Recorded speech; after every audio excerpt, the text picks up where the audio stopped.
जन्म कैसे हुआ? 4 अरब साल पुरानी कहानी।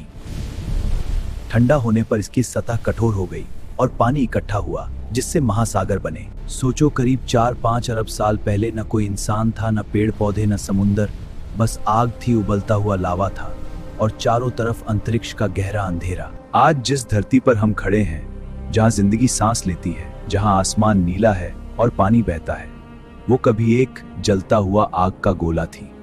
तो सवाल ये है, धरती का जन्म कैसे हुआ और ये बंजर तपता हुआ गोला कैसे बन गया जिंदगी से भरा एक अनोखा ग्रह? चलिए समय की सुरंग में प्रवेश करते हैं और करते हैं करोड़ों साल पीछे का सफर। चैप्टर 1, सौरमंडल का जन्म। एक विशाल निहारिका के ढहने से हमारा सूर्य और ग्रह बने।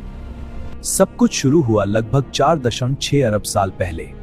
अंतरिक्ष में गैस और धूल का एक विशाल बादल था जिसे कहा जाता है सोलर नेब्यूला। किसी सुपरनोवा विस्फोट के जबरदस्त झटके से यह बादल सिमटने लगा और गुरुत्वाकर्षण के कारण भीतर की ओर गिरने लगा। जैसे जैसे यह सिकुड़ता गया, उसका ज्यादातर द्रव्यमान केंद्र में जमा होने लगा और वहीं जन्म हुआ एक तारे का, हमारे सूर्य का। सूर्य के चारों ओर बची हुई धूल और चट्टानों के कण तेजी से घूमने लगे। वे आपस में टकराने लगे, एक दूसरे से चिपकने लगे और धीरे धीरे आकार में बड़े होने लगे। इस पूरी प्रक्रिया को कहा जाता है अक्रेशन, और इसी अक्रेशन से बनी छोटी छोटी खगोलीय पिंड जिन्हें कहा जाता है प्लैनेटेसिमल्स।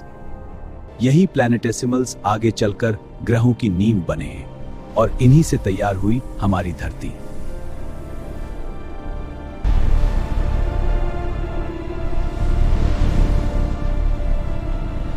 लाखों सालों तक ये छोटे छोटे पत्थर आपस में टकराते रहे। हर टक्कर से गर्मी पैदा होती रही, टकराव रुकता नहीं था और तापमान बढ़ता ही गया। धीरे धीरे इन लगातार टक्करों और गर्मी से एक बड़ा पिघली हुई चट्टानों का गोला बना। वही थी हमारी पृथ्वी। उस समय पृथ्वी पूरी तरह लावा से भरी हुई थी। उसकी सतह पर सिर्फ उबलता हुआ मैग्मा था। न जमीन थी, न पानी, न कोई जीवन। जैसे जैसे पृथ्वी का आकार बढ़ता गया, उसका गुरुत्वाकर्षण भी मजबूत होता गया। भारी तत्व जैसे लोहा धीरे धीरे नीचे की ओर डूबने लगे, हल्के तत्व ऊपर की तरफ रह गए। इसी प्रक्रिया से बना पृथ्वी का केंद्र, यानी उसका कोर। और इसी तरह आग के इस उबलते गोले ने अपनी अंदरूनी संरचना बनानी शुरू की। चैप्टर 3, पानी कैसे आया? सबसे बड़ा रहस्य, पृथ्वी पर पानी आखिर आया कैसे? वैज्ञानिकों के अनुसार इस बारे में 2 प्रमुख सिद्धांत हैं। पहला, शुरुआती पृथ्वी पर लगातार ज्वालामुखी फटते रहते थे।